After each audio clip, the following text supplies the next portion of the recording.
Hola, ¿qué tal? Muy buenas tardes. Aquí estamos en nuestro nuevo webinar de RH Management. Estamos acá en Santiago de Chile. Vamos a conversar sobre bienestar y calidad de vida, acompañando y cuidando a las y los trabajadores. Contamos con Felipe Scro de Entel, acá en Santiago de Chile, y con Roberto Aedo de Rosen, allá en Temuco. Así que gracias a la tecnología, a esta plataforma, podemos conversar desde la descentralización un poco y no solo mirarse el ombligo desde Santiago. Así que, Roberto, agradecemos mucho tu presencia ya en Temuco y gracias por estar acá con nosotros. Felipe, muchas gracias. Gracias también por la invitación. Bueno, este es un tema que en general, los que estamos en recursos humanos hace tiempo, con Felipe hemos tenido más oportunidad de conversarlo. Quizás será la piedra angular del quehacer de gestión de personas, sobre todo en estos tiempos, pensar en el bienestar y la calidad de vida, y más encima pensándolo en una situación muy sui generis, histórica, a ustedes dos como ejecutivos, como profesionales de recursos humanos, en un periodo de la historia donde nos pilla una epidemia y además en medio de una crisis social y política. Entonces, efectivamente, el tema del bienestar, lo que hay detrás de eso, es un tema muy recurrente y muy relevante para recursos humanos. ¿Cómo ustedes lo están enfrentando desde sus propias bases, desde sus propios territorios? Felipe, ¿cómo encaran, cómo miran el tema de bienestar y la calidad de vida en este contexto? ¿Cómo se paran en el fondo? Mira, yo creo que las políticas de bienestar y calidad de vida siempre han sido relevantes. ¿Ah?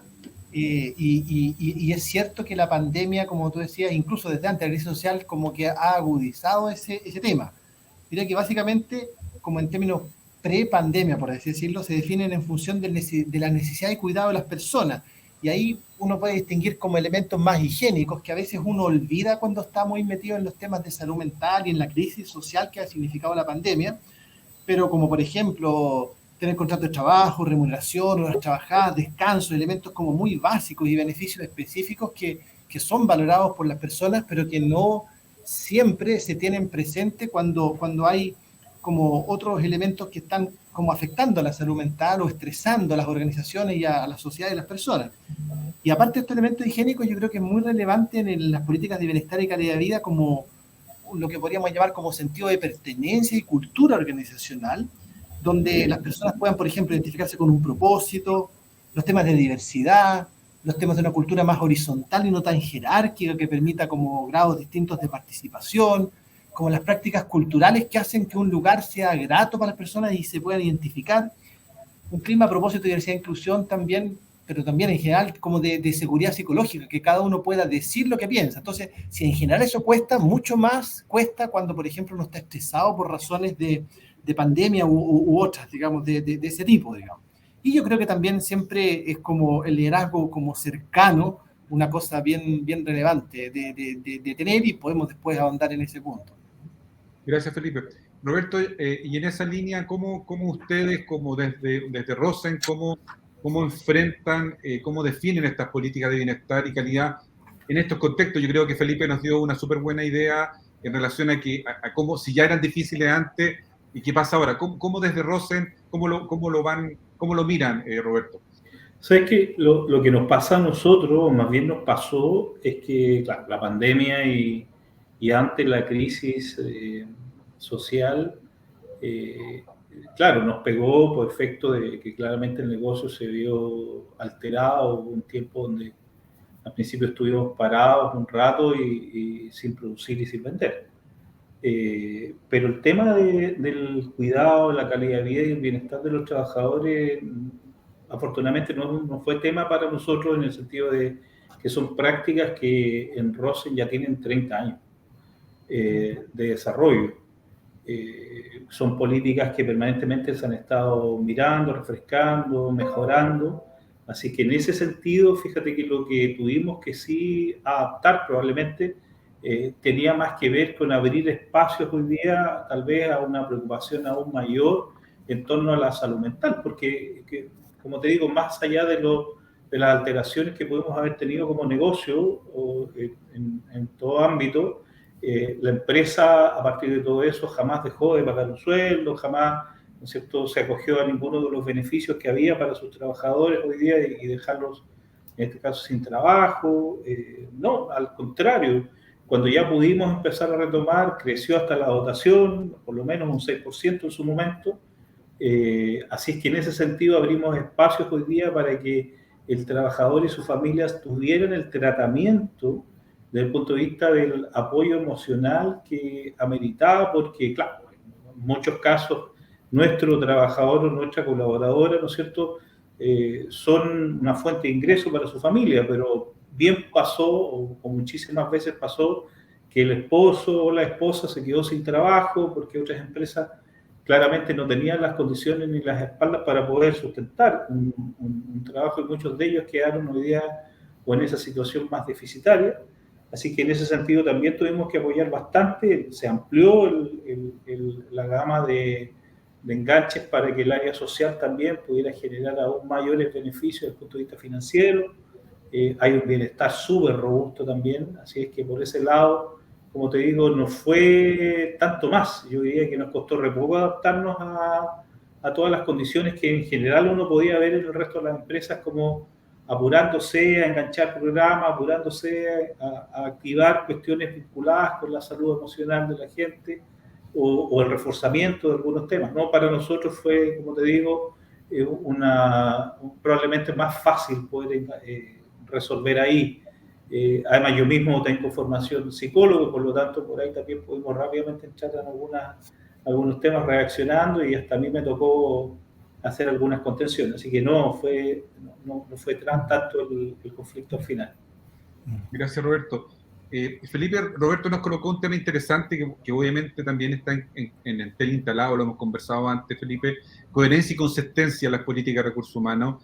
Y ahí, ¿cómo con esa coherencia y consistencia que ya la tenían firme ustedes en el diseño de su mirada a la calidad de vida y al bienestar, cuál fue lo más difícil, lo más duro que te tocó a ti desde la gerencia de recursos humanos en esta adaptabilidad, en el fondo? Porque igual, a pesar de esa coherencia y consistencia, tuvieron que adaptarse. ¿Cómo fue esa, en este tema particular, en el bienestar y calidad, sobre todo con lo que tú dices de la seguridad psicológica, que fue relevante para ustedes, sobre todo, lo habíamos conversado?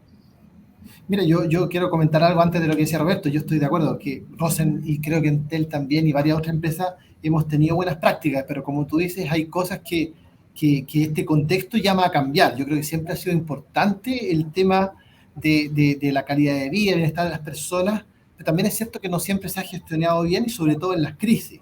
Y yo creo que hoy, después de la crisis social primero y de la pandemia, como se ha hecho, y creo que se va a seguir haciendo en adelante, mucho más evidente la necesidad de poner el foco de la gestión de los temas de bienestar, considerando las necesidades de las personas en términos más individuales, ¿no? O sea, una política común no es, o durante un periodo de crisis, válida para todos, porque no todas las personas están igualmente afectadas por la crisis.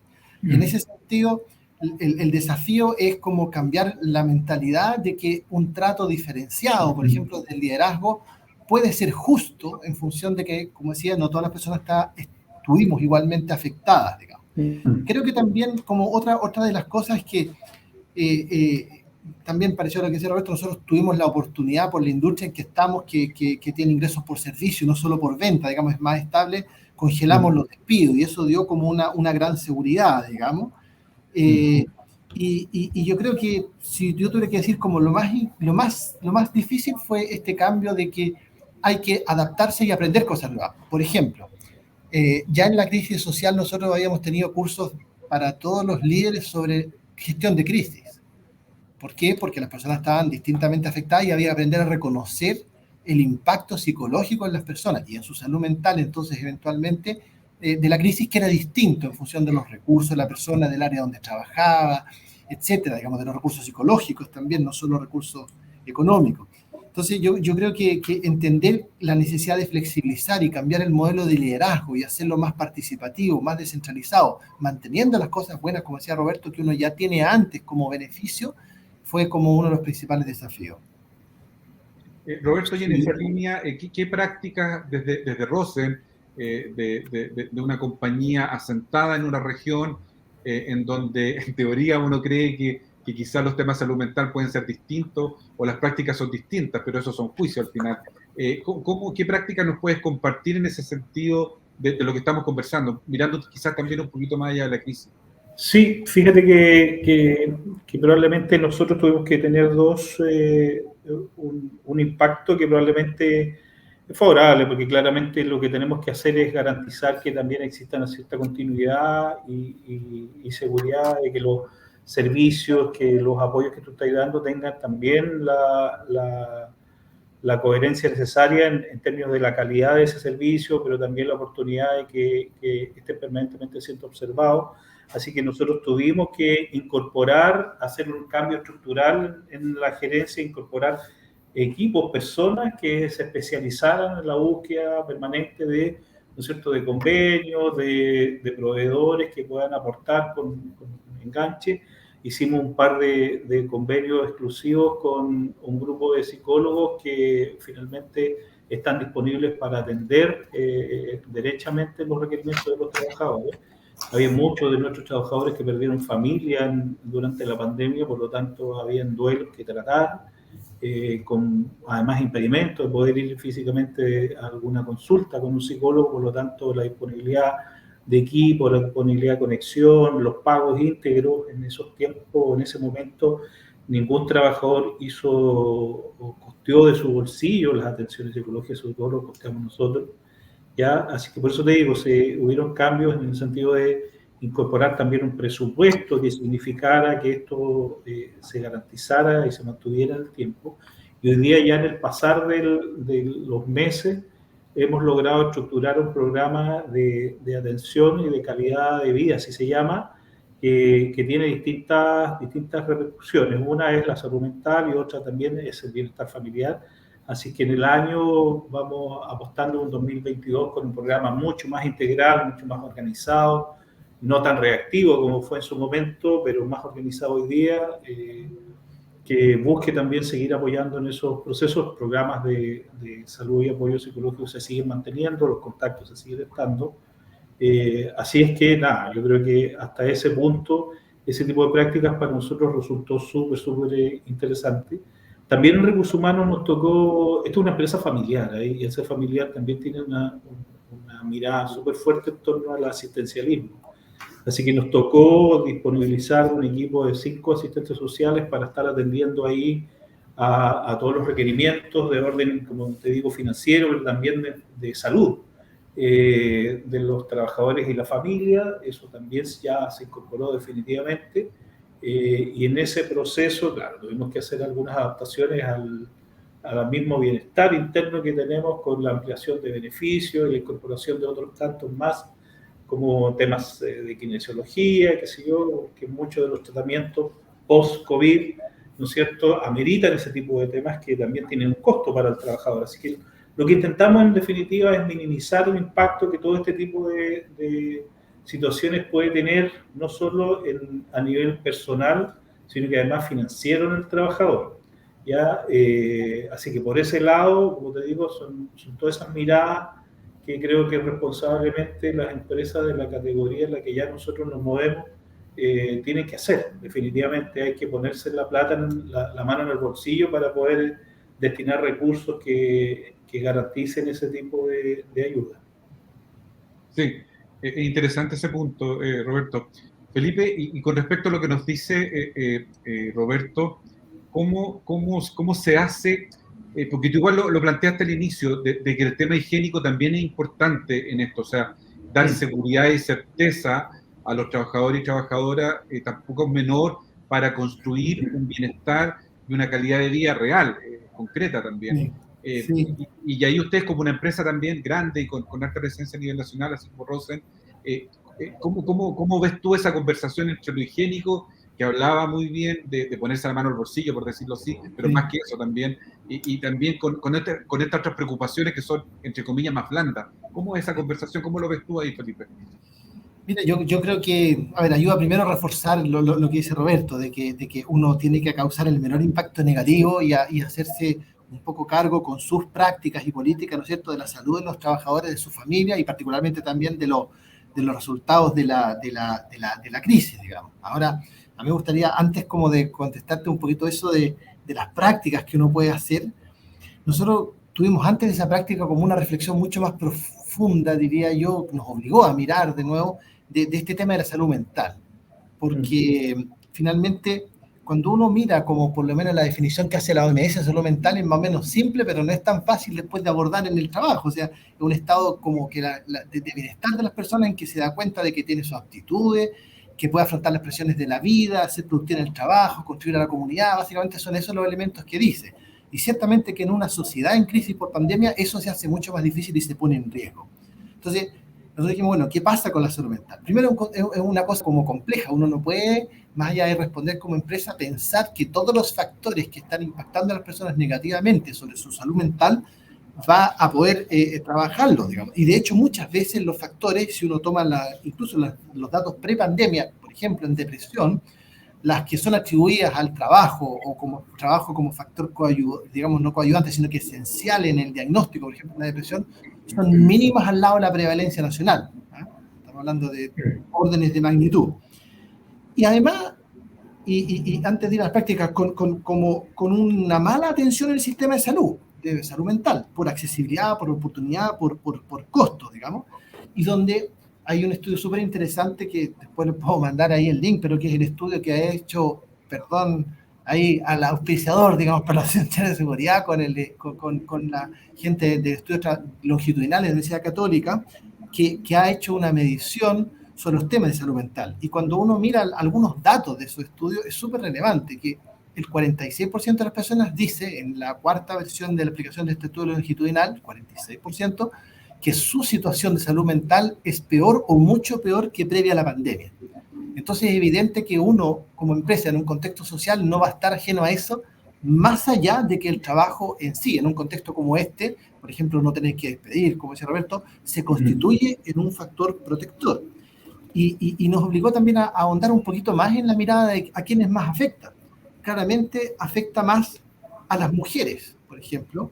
En salud mental en general, casi el doble que los hombres. 15,7 de los hombres reporta eso, 31,4 de las mujeres reporta problemas de salud mental. Este estudio tiene 11 dimensiones. 9 dicen que van como en desmedro de la perspectiva de las mujeres. En temas como ansiedad, 19% de los hombres, 31% de las mujeres. Depresión, 13% de los hombres, 24,8% de las mujeres. Y afecta también no solo a las mujeres, sino que también en mayor proporción a los jefes de hogar, que vienen amenazados a veces los ingresos. Roberto lo decía, a veces uno como empresa puede mantener sus ingresos, pero la gente de la familia está afectada porque otras trabajan en otras industrias donde no lo pueden mantener. Las personas con deuda, los desempleados, por decir evidentemente, esto está como puesto ahí. Entonces, ¿cómo uno lo enfrenta? Y volviendo como a lo higiénico y volviendo un poquito a las prácticas.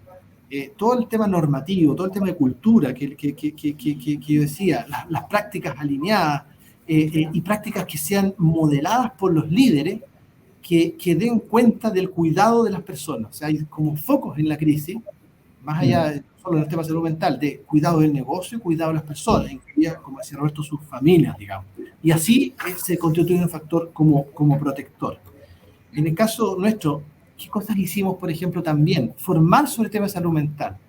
Hicimos conversatorios con algunos consultores externos. También dimos la oportunidad de un sistema de atención psicológica, de derivaciones de situaciones más complejas, y aprovechamos la crisis para reorganizar el trabajo. Y aquí es bien relevante ver que, dependiendo del tipo de función que se realice, pudiendo no ser presencial, en el caso de Entel, por ejemplo, el 95% de las personas estuvieron casi todo el tiempo en manera remota, pudiendo hacer su trabajo, nos obligó a pensar, o nos permitió pensar, que el trabajo híbrido iba a ser una mucho mejor manera en el futuro de compatibilizar los requerimientos de negocio con las necesidades de las personas.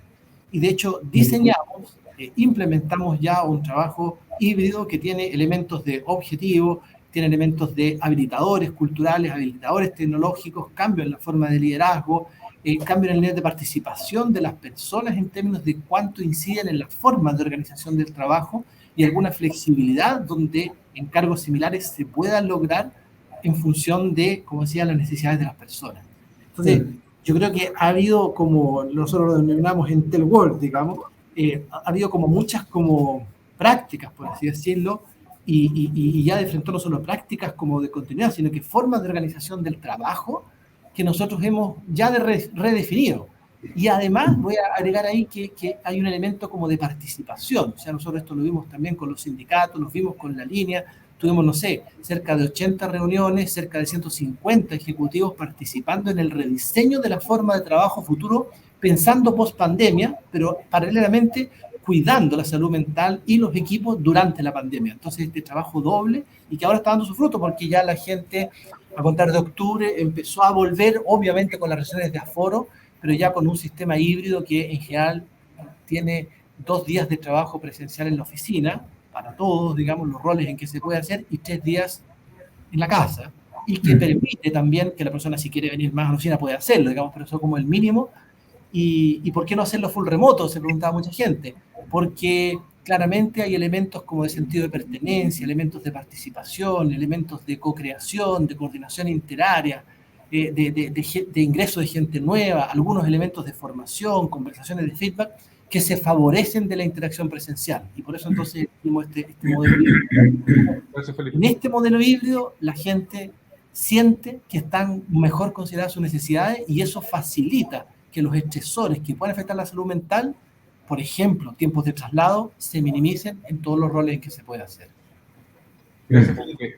Sí. Es muy interesante el punto y quiero hacer un doble clic y también quizás también puedo volver contigo con eso, Felipe. Tú mencionaste el tema de las mujeres a propósito de este estudio que nosotros también publicamos en RH Management, que hizo la H con la Católica, lo publicamos y de hecho entrevistamos ahí a los que hicieron el estudio. Roberto, en ese sentido, pensando en el doble clic con respecto al tema de las mujeres, al impacto de las mujeres en su calidad de vida y en su bienestar, en definitiva, ¿cómo estuvo ahí alguna de las prácticas que ustedes implementaron como Rosen? Y te pregunto eso pensando en más o menos cuál es la distribución hombre-mujeres que tiene Rosen. 30-70. 30-70 ¿qué? Sí, 30% de mujeres y 70% de hombres. Ahí, ¿cómo estuvo tu tema práctica en relación bienestar, calidad de vida, en este doble clic, pensando un poquito que las más afectadas también, sobre todo con la pandemia, han sido las mujeres, a propósito de esto que nos daba cuenta Felipe con estos indicadores que mostró este estudio? Sí, ¿Cómo lo vieron ustedes ahí, Roberto? Bueno, es que hay, claro, hay algunas diferencias a propósito del tipo de trabajo, como decía Felipe, que también se realizan, ¿no? Rosen tiene una diversidad de tareas que son bien a veces diferentes. Nosotros tenemos la fábrica de producción, comercializamos, diseñamos, qué sé yo, así que incluso distribuimos. Así es que como las mujeres están presentes en todos lados. Pero particularmente la masa más grande está en el área de producción, ahí hay cerca de 400 mujeres. Y en ese grupo fueron las últimas en retornar presencialmente. Hoy día la fábrica está 100% presencial, en turnos por supuesto más pequeños, tratando de mantener un aforo distinto o más reducido, pero claro, las madres que están con hijos hasta 2 años, estuvieron en su casa 2 meses más, hasta que la situación permitiera que ellas retornaran. De hecho, hay algunas que todavía están en casa y se les habilitaron, por ejemplo, las máquinas o algunos temas que se pudieron trasladar para que muchas de ellas continuaran su jornada productiva en casa. Así es que afortunadamente se pudo hacer. Lo mismo que el call center. El call center es interno, lo tenemos acá y casi el 100% son mujeres. Bueno, también se les habilitó en su casa el computador y estuvieron hasta ahora, siguen trabajando en teletrabajo ellas en esa jornada, y el resto del personal, que puede ser administrativo, de los comerciales, etcétera, en ese caso tienen modalidades híbridas. En Santiago todavía no retornan, siguen manteniéndose en jornadas de teletrabajo. Así que nada, yo creo que finalmente creo que hay un punto que Felipe señaló que es súper relevante, que a la larga también está muy relacionado con lo que antes también había planteado, y es la necesidad de estar monitoreando permanentemente que estas prácticas que tú das como súper como certeras, como adecuadas para que la gente se sienta bien, también tienes que estar de alguna manera recibiendo el feedback, y para eso hacemos, no sé, pues, reuniones cada cierto tiempo con un grupo de trabajadores o mismas encuestas de clima laboral que todos los años no dejamos de aplicarlas, para ir reconociendo a través de preguntas más customizadas, ¿no es cierto?, cuál es la opinión que la gente tiene sobre todas las medidas que hemos estado aplicando en la empresa, y hasta ahí la gente está muy, muy contenta con lo que estaba pasando. Por supuesto, es importante el monitoreo, o sea, si no tienes ese feedback, de verdad no puedes reconocer dónde hay mejoras o dónde implementar esas mejoras. Así que creo que una de las condiciones para que además los programas de calidad de vida y todas las prácticas de recursos humanos, que uno las diseña, las piensa, las conversa y probablemente incluso las puede llegar a validar o con los sindicatos o con las organizaciones de personal. Nosotros no tenemos sindicatos, tenemos una organización de personal. Las puedas acordar con ellos. Así todo, pues necesitas de todas maneras siempre ese feedback de los trabajadores. Si no, no tenemos cómo hacer ese pulso más fino o esa percepción más fina respecto de cómo les está impactando. O sea, lo que interesa al final del día es que cuando hablamos de calidad de vida, cuando hablamos de experiencia laboral, lo que estamos viviendo es que la gente, ya sea que está en su casa o está presencialmente, tenga una experiencia que les permita con ganas levantarse en la mañana y enfrentarse al trabajo. Y así lo vivimos como empresa. Nuestro propósito es ese, ¿eh? Que la gente hoy día que tenga una experiencia laboral lo más cercana a sentirse realizado, desarrollado. Yo sé que hay áreas que son complejas acá. La producción es súper rutinaria, es súper demandante y todo, pero hasta ahí hacemos pausas que significan, ¿no es cierto?, que la gente pueda tener una instancia distinta de esparcimiento. Por ahí hemos contratado en el programa Calidad algunas, qué sé yo, humoristas que los fines de semana nos conectamos y hacemos como una suerte de círculo ahí interno, e invitamos a los trabajadores a estar con la familia, qué sé yo, hay varias. No hemos dejado de celebrar nada, ya todo lo hacemos hoy día online, claro, tiene sus dificultades, pero así todo intentamos hacer la vida lo más normal posible a lo que teníamos antes de la crisis y la pandemia, para que claramente muchos de ellos, porque la antigüedad, el promedio de antigüedad interno es de casi 10 años ya. Así es que la gente tiende a mantener muchísimo y recuerda mucho las experiencias que han vivido en Rosa. Así es que por ese lado es casi una suerte de obligación nuestra estar permanentemente preocupados de eso. Por eso te digo que son prácticas que a la larga, si además no las estás monitoreando, se pierde a veces el sentido, porque sobre todo en calidad de vida tenés que estar permanentemente recibiendo ese feedback. Gracias, Roberto. Felipe, ahí en el doble clic que te decía, con respecto a las mujeres, bueno, ustedes siempre se han destacado por el tema de diversidad e inclusión. De hecho, en medio de la crisis igual han sido premiados y destacados por el tema de diversidad LGTBI, te fijas, ha sido una de las empresas destacadas en este tema, y eso también suma, ayuda y potencia mucho calidad y el bienestar de vida. ¿Cómo entendemos este doble clic pensando en la inclusión de mujeres por un lado y también de las minorías o las disidencias sexuales, que es un trabajo muy interesante que ustedes han logrado avanzar y han sido destacados en Pride Connection por esto? Sí, gracias. Mira, yo creo que uno de los temas que nosotros nos propusimos dentro de la pandemia era no solo el cuidado de las personas en primer lugar y la continuidad del negocio, sino que también no dejar de lado los proyectos importantes, tanto de negocio u otros. Y en esos otros nos propusimos no perder el impulso del trabajo que teníamos sobre diversidad, equidad e inclusión. Y yo creo que eso afecta como a varios grupos y está muy relacionado no solo como con los temas de aceptación o poner foco específico en cómo viven las personas de distintos grupos, digamos, de diversidad, la experiencia del trabajo, sino que también cómo nosotros podemos realmente dar un ambiente de seguridad psicológica donde cada uno sienta que puede contribuir, así lo hemos definido, desde su propia identidad. Dicho de otra manera, que en Entel somos todos bienvenidos, ¿ah? y con nuestra propia identidad. Y ahí, volviendo un poquito a lo de mujeres, por ejemplo, en temas de diversidad e inclusión, nosotros no nos habíamos atrevido a entrar a los temas de corresponsabilidad, porque de alguna manera sentíamos que estábamos entrando en el ámbito que ya más individual de familia. Pero cuando uno toma las encuestas, y coincido plenamente ahí con Roberto, que esto es muy importante tener el feedback, y lo mismo que veíamos en los conversatorios, las personas más afectadas por la compatibilidad o la dificultad de compatibilizar roles en teletrabajo con roles familiares eran mayoritariamente mujeres, porque hay muy bajo nivel de corresponsabilidad en general en los hogares chilenos, y nosotros como hogares de Entel no estamos exentos de eso. Entonces, por ejemplo, nos pusimos a abordar el tema de la corresponsabilidad como un tema explícito con mensajes, junto con también la flexibilidad de cosas concretas como la organización de los horarios, por ejemplo.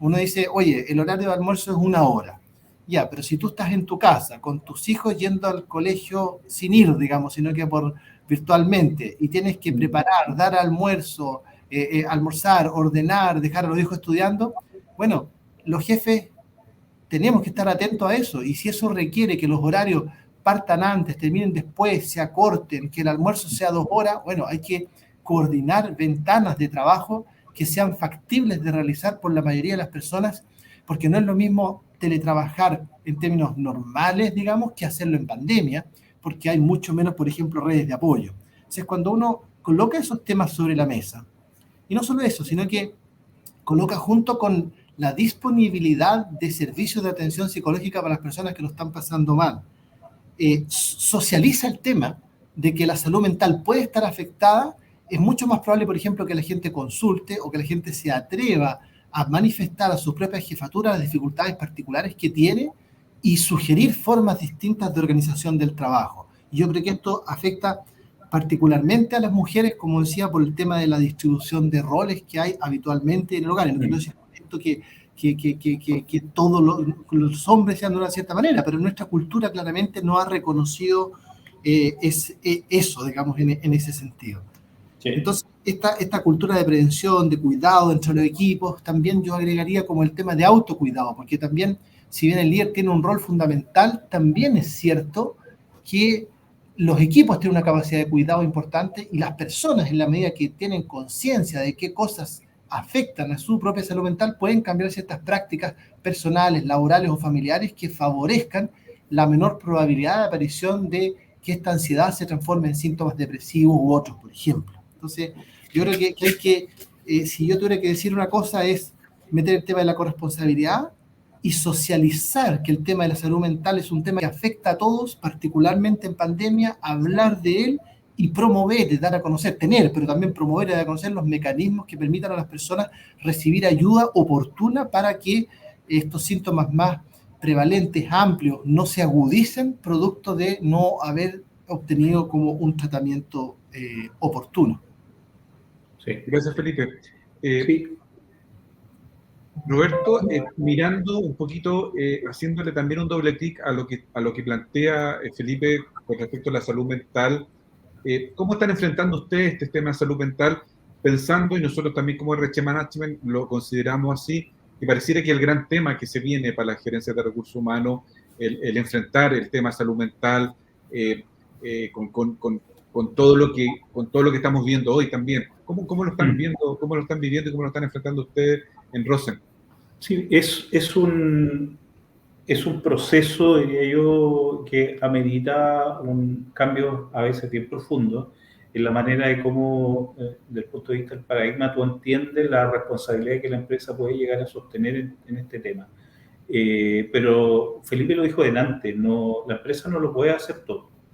¿Ya? Y creo que ahí, ya te echar derechamente la respuesta, hay puntos que son súper relevantes. Yo creo que dado el entendimiento de que no podemos como empresa hacerlo todo, es necesario acudir a las redes que hoy día estén disponibles en el país, digamos, y el Estado provee una serie de redes a través del Servicio Nacional de la Mujer, el CERNAMEC o el Ministerio de la Mujer, a los que nosotros, te digo, nos hemos acogido a casi todos.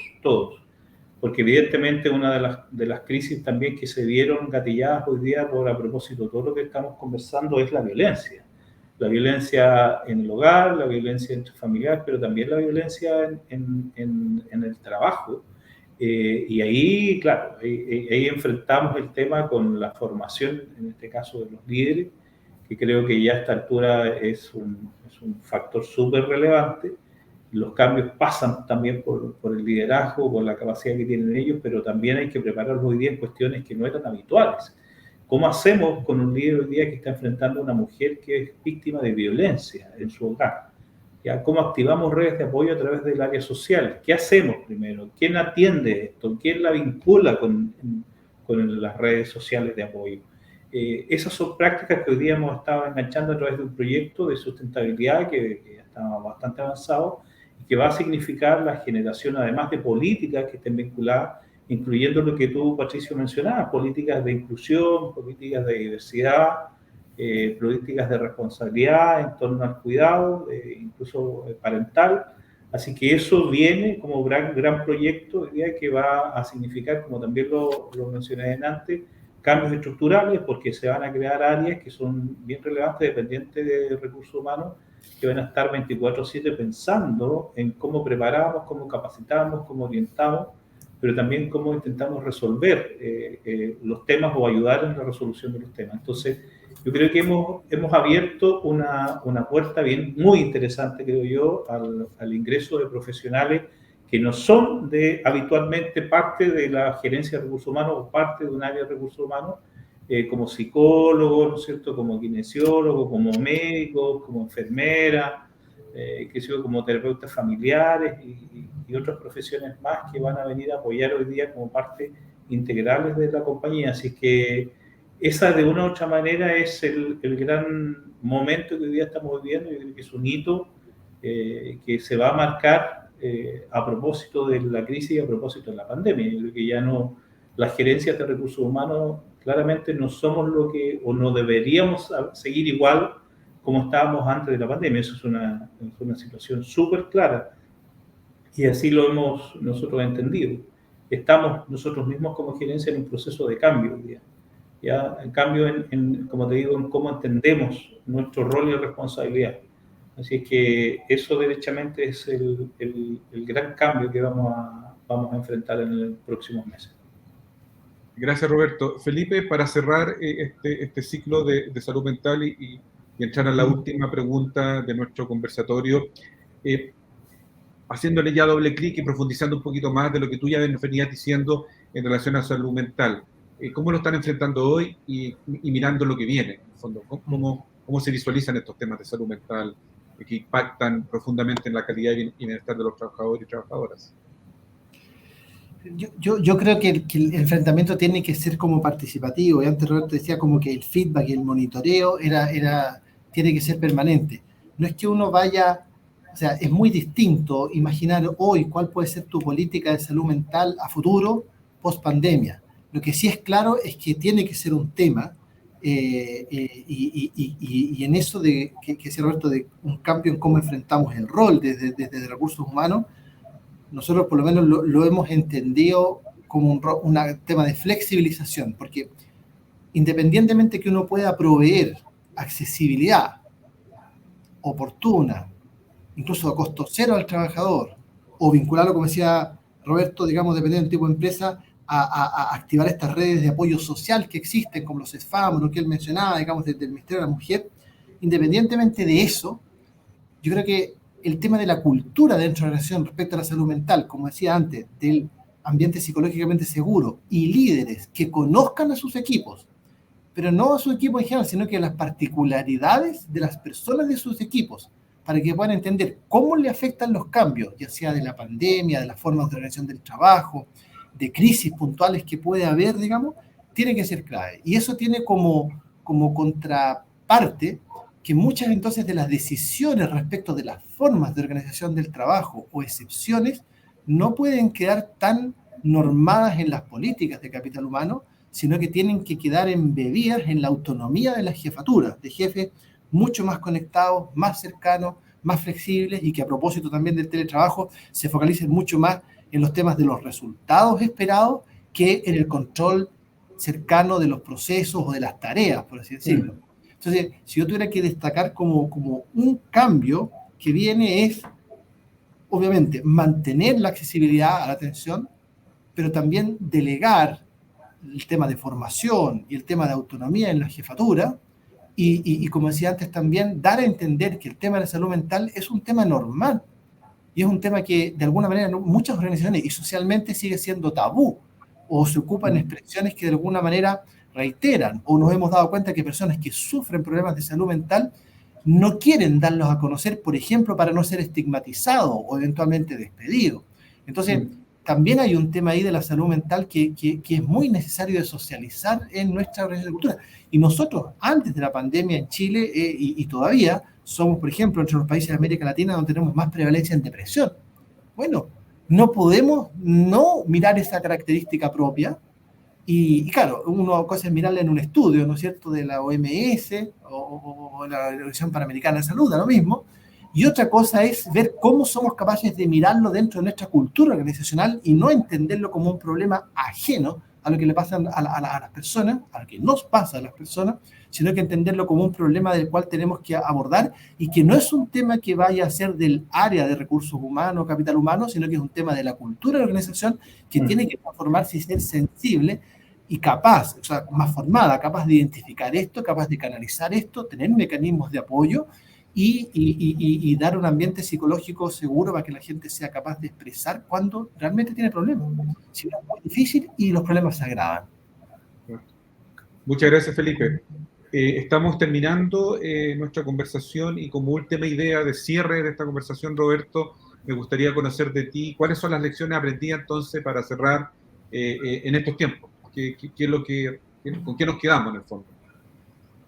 Mira, yo creo que es bastante simple. Yo creo que nos quedamos con una gerencia de personas, de recursos humanos, como queramos llamarla, estar muy, muy pendiente y muy sensible hoy día a reconocer la realidad y la necesidad de la gente, de los equipos de trabajo, pero también es vital, como decía Felipe, y clave que tus líderes también estén en la misma mirada.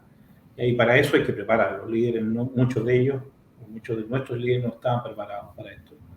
Y no es exclusivo de recursos humanos. Yo creo que la gran lección es que tienes que preparar a tus líderes para que sean también mucho más cercanos. No quiero decir todo 100% empáticos, ¿eh? Porque muchos de ellos efectivamente también viven su propia realidad, pero sí muy facilitarles la gestión a través de una estructura dentro de la compañía o de políticas dentro de la compañía que lo que hagan es facilitarles la tarea a través de la vinculación.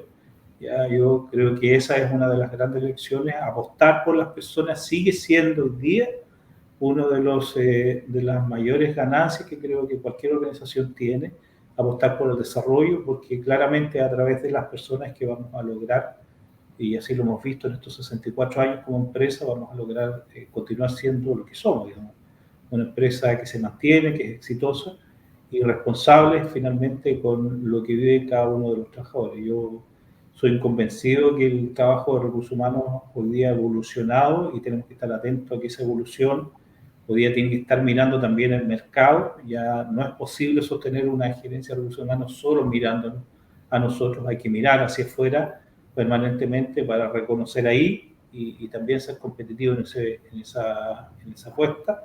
Hay que entender que partimos conversando que hoy día las personas están buscando empresas, ¿no es cierto?, que tengan, más allá de entregar un trabajo, que tengan la posibilidad, o donde tengan la posibilidad de hacer a beneficio y vivir el trabajo dentro de los estándares de calidad de vida que hoy día se están vinculando. Así que creo que hay que ser responsable en esa mirada y enganchar finalmente que tus políticas tienen que evolucionar permanentemente. No podemos seguir tan estáticos. Gracias, Roberto. Cerramos contigo. Felipe, ¿cuáles serían las lecciones aprendidas entonces que nos puedas compartir? Hay hartas, algunas quizás pueden ser repetidas, pero yo creo que enfocar los esfuerzos en el cuidado de la salud de las personas y la continuidad del negocio no se puede perder, ¿eh? Y en ese sentido priorizar que las decisiones y recursos para los temas de calidad y de vida y salud mental de las personas sean abordados como parte de los temas de organización. Roberto algo antes mencionaba, digamos, hay que meterse a mano en el bolsillo, destinar recursos para esto. Coincido también con lo que decía Roberto, de que siendo de recursos humanos hay que involucrar a los líderes al menos en la posibilidad de entender y canalizar esos temas, digamos. Yo creo que también hay un tema de reorganización del trabajo que evoluciona en base a distintas realidades que antes a lo mejor uno consideraba de una manera como mucho más estática, digamos, y que no había estado disrumpida por una cosa tan fuerte como la pandemia que forzó en todo el mundo, digamos, a un teletrabajo casi como obligado, ¿eh? Tema de cuidado de los equipos también, porque la cultura, como decía antes, también pasa porque los equipos sean capaces de contenerse a sí mismos. Hay mucha potencia ahí, hay gente muy generosa que sabe, que está sensible, que conoce, con la cual la gente tiene más contacto en este ambiente que decía antes como psicológicamente seguro. Y yo creo que una de las cosas que ayuda en la pandemia, pero que también puede ser como mucho más evidente del valor que genera, es que la comunicación que uno haga de las medidas que está tomando sea permanente, por un lado, en qué es lo que estamos, por qué estamos haciendo lo que hacemos, Y por otro lado también, algo lo había dicho Roberto, tomar el pulso de lo que le pasa a los trabajadores y adecuar las estrategias y las medidas que uno toma en función de lo que las personas necesitan. Obviamente que esto no puede ser una cosa permanente, en el sentido de que sea puro cambio, pero ciertamente que en el margen hay cosas que van cambiando en términos de necesidades de las personas y que uno en sus políticas de bienestar y calidad de vida puede ir moderando. Y yo diría que me gustaría, esto algo lo he dicho, pero como último punto, hablar del rol del líder. Es cierto que no todos los líderes están preparados, uno no le puede pedir un nivel de especialización al líder para que sea capaz de diagnosticar algún tema de salud mental, pero sí estar sensible si alguien necesita ayuda, por ejemplo. Pero yo creo que tenemos que pedirle a los líderes más autonomía, más flexibilidad, que mantengan la cohesión con los equipos, que conozcan a sus equipos de una manera bastante más personal, que comuniquen y sean portavoces de la política de la compañía y no manden, por decirte, a recursos humanos los problemas, sino que traten de canalizarlos ellos. No solo eso, sino que modelen estas prácticas que permiten que el trabajo, dentro de lo estresante que puede resultar por factores internos o para las personas también por factores ajenos al trabajo, que modelen con prácticas que hagan carne, que estas políticas de cultura, digamos, son los líderes los primeros que funcionan. El estudio de Gardner lo dice, yo puedo tener una cultura, pero esa cultura, cualquiera sea, no me va a generar ninguna diferencia, sí, no está bien definida, por un lado, no tiene procesos que sean consistentes con esa cultura y no tiene líderes que la modelen. Y esos son como 3 requisitos para que una cultura sea distintiva desde el punto de vista tanto de desempeño como de satisfacción, de ganas de estar ahí. Como decía Roberto, las personas buscan empresas que realmente les salgan atractivas en todos esos sentidos, también en un sentido de propósito. Y lo que decía antes, es liderar con mayor autonomía, y eso supone cambiar esta cultura como más jerárquica, hacerla más horizontal, hacerla más transparente, hacerla más flexible, para que la gente sienta que puede hacer su contribución distintiva sin estar preguntándole a nadie en situaciones que seguramente muchos de los líderes son los que mejor conocen cuál es la realidad de las personas y pueden entonces traducir de la mejor manera las políticas que uno promueva como área de capital humano dentro de la organización y que eso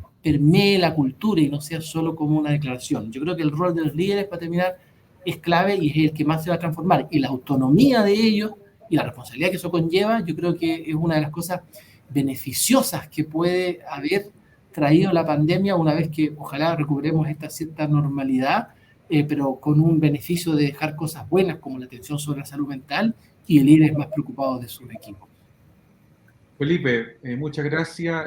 Felipe Stroh de Entel y Roberto Aedo de Rosen, muchas gracias por esta conversación, sobre esta conversación vital sobre bienestar y calidad de vida de los y las trabajadoras. Y muchas gracias por acompañarnos acá en nuestro programa de webinar del día martes. Y que un abrazo grande a Roberto allá en Temuco y a Felipe acá en Santiago. Muchas gracias por compartir sus prácticas y sus reflexiones. Gracias a ti por la invitación. Gracias por ello también, por la invitación, por dar a conocer cosas que pueden ser de valor también para otros y fomentar reflexiones. Gracias, Roberto, también. No, gracias, Felipe. Muchas gracias. Muy bien. Eso.